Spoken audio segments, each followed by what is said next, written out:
ایک عورت کہتی ہے کہ میرا خاوند کسی وجہ سے لمبی مدت کے لیے غائب ہو گیا۔ اس وقت میں ایک کم عمر بچی کی ماں بھی تھی، جبکہ میرا ضعیف العمر باپ بھی ہمارے ساتھ ہی رہتا تھا۔ ہماری غربت اور مفلسی اپنی انتہا کو تھی، اور اکثر اوقات ہمارے گھر میں کھانے کے لیے کچھ نہیں ہوتا تھا۔ ایک دوپہر کو کچھ کھا لیتے تو رات کو بھوکا سونا پڑتا تھا۔ صبر کے ساتھ ہم ہر حال میں اللہ کا شکر ادا کرتے تھے۔ ایک دن کو تو بھوک اور افلاس نے ہمارا وہ امتحان لیا جو اس سے پہلے کبھی نہیں لیا تھا۔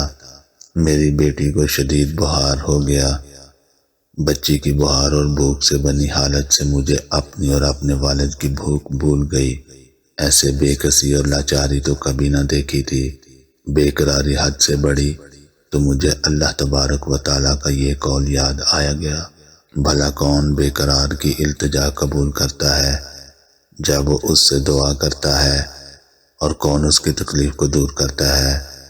جی ہاں، ہر قسم کی تکلیف، چاہے وہ بھوک کی ہو یا بیماری کی یا غربت و افلاس اور گناہوں کی، کون ہے اس ذات پاک کے سوا جو اس سب تکلیفوں کو دور کر سکتا ہے۔ یہ سب سوچ کر میں اٹھی اور جا کر وضو کیا۔ واپس آ کر بچی کے ماتھے پر پانی سے بھیگی ہوئی پٹی رکھی اور اللہ کے حضور نماز کی ادائیگی کے لیے کھڑی ہو گئی۔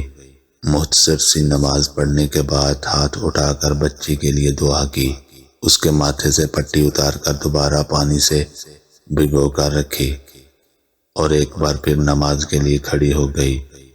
نماز کے بعد ایک بار پھر بارگاہ الہی میں دعا کے لیے ہاتھ اٹھائے، دعا سے فراغت پر پانی کی پٹی تبدیل کی اور دوبارہ نماز کے لیے کھڑی ہو گئی۔ اور یہ عمل میں نے کئی بار کیا۔ جب میں یہ سب کچھ بار بار دہرا رہی تھی تو کسی نے دروازہ کھٹکھٹایا۔ اس حیرت کے ساتھ، بھلا رات کے اس پہر کون ہو سکتا ہے؟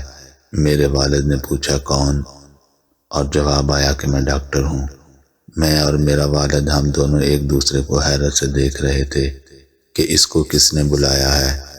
میرے والد نے جا کر دروازہ کھولا۔ ڈاکٹر نے آتے ہی پوچھا کہ مریضہ کدھر ہے، اور ہم نے سادگی سے بچی کی طرف اشارہ کر دیا۔ ڈاکٹر نے بچی کو چیک کیا، کاغذ پر ایک نسخہ لکھ کر میرے ہاتھ میں تھماتے ہوئے بولا، لائیے میری فیس دیجیے اور میں چلتا ہوں۔ میں نے آہستگی سے جواب دیا، ڈاکٹر صاحب، ہمارے پاس تو آپ کو دینے کے لیے فیس کے پیسے نہیں ہیں، بلکہ ہمارے پاس تو کچھ بھی نہیں ہے۔ میرا یہ جواب سنتے ہی ڈاکٹر جھلا اٹھا اور غصے سے تقریباً دھاڑتے ہوئے بولا کہ اگر فیس دینے کے لیے پیسے نہیں تو مجھے آدھی رات کو فون کر کے کیوں بلایا تھا؟ کیوں مجھے اس وقت بے آرام کیا تم لوگوں نے؟ ڈاکٹر کے منہ سے ٹیلی فون کا سن کر مجھے لگا کہ ڈاکٹر غلطی سے ہمارے گھر آ گیا ہے۔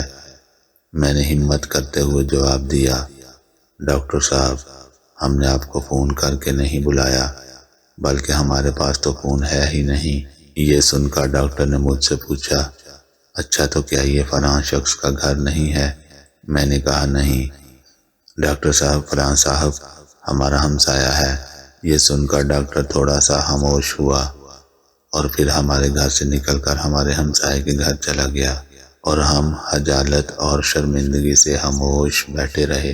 تھوڑی دیر ہی گزری تھی کہ ڈاکٹر ایک بار ہمارے گھر آ گیا، آنکھوں میں آنسو اور رندی ہوئی آواز میں بولا، اللہ کی قسم تمہارے گھر سے اس وقت تک نہیں جاؤں گا جب تک تمہارا پورا قصہ نہیں سن لوں گا۔ اور میں نے ڈاکٹر کو پورا قصہ سنا ڈالا کہ کس طرح میں بچی کے ماتھے پر پانی کی پٹیاں رکھ رہی تھی اور اللہ کے حضور دعا بھی مانگ رہی تھی۔ ڈاکٹر جلدی سے اٹھ کر باہر چلا گیا اور کچھ دیر کے بعد ہمارے لیے رات کا کھانا اور بچی کے لیے دوائیں اور کچھ گھریلو ضروریات کے سامان کے ساتھ لوٹا۔ ساتھ ہی اس نے ہمیں بتایا کہ اس کی طرف سے ہر مہینے ایک تنخواہ ہمیں اس وقت تک ملتی رہے گی جب تک اللہ چاہے گا۔ جی ہاں، یہ اللہ پر بھروسے کی کہانی ہے۔ صرف یاد دہانی کے لیے اللہ تبارک و تعالیٰ کی ذات پر اس سے بھی بڑے بھروسے کی کہانی سنیے کہ جب سیدنا موسیٰ علیہ السلام اپنے تعاقب میں آنے والے دشمنوں سے خوف زدہ جان بچاتے ہوئے اہل مدین کی طرف پہنچے اور کنویں پر کھڑی 2 لڑکیوں کے ریوڑ کو پانی پلا چکے تو انہوں نے کوئی معاوضہ طلب نہیں کیا تھا، حالانکہ اس وقت وہ بھوک سے بے حال تھے۔ انہوں نے بقول قرآن مجید صرف اتنا کہا تھا، پروردگار میں اس کا محتاج ہوں کہ تو مجھ پر اپنی نعمت نازل فرمائے۔ اور پھر اس کے بعد کا قصہ آپ جانتے ہیں کہ اللہ کی طرف سے جواب یوں تھا کہ ایک لڑکی سے مفت میں شادی اور 10 سال کے لیے کام کا معاہدہ۔ جی ہاں، اللہ پر بھروسہ کیجئے، کیونکہ اللہ تبارک و تعالیٰ ہی تو الکریم، الرحیم، القریب، المجید اور الواحد الاحد ہیں۔ وہ ہمیں ہمارے جنم دینے والی ماؤں سے بھی زیادہ پیار اور رحم کرنے والے ہیں۔ اللہ ہم سب کا حامی و ناصر ہو، آمین۔